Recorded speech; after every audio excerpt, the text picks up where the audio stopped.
Welcome back. A new statewide health campaign is looking to change the way Wisconsinites think about their health, and it starts with their teeth. Network Health launched its From Teeth to Toes initiative today at Lambeau Field with former Packer Donald Driver serving as its statewide ambassador. New at 4, Sam Goodman spoke with Driver at the launch about the importance of whole body health. He joins us now in the studio to tell us more. Sam.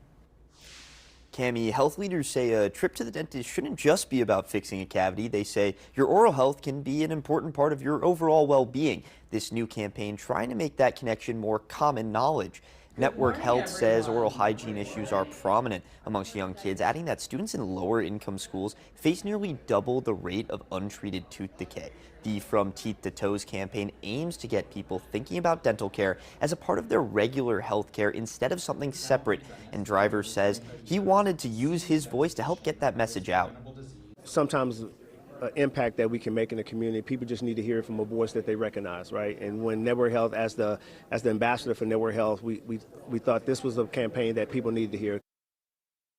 The campaign also encourages people and organizations across Wisconsin to take a healthy habits pledge. Organizers say the ultimate goal is to make oral health a more routine part of the overall health conversation. Cammie, back to you.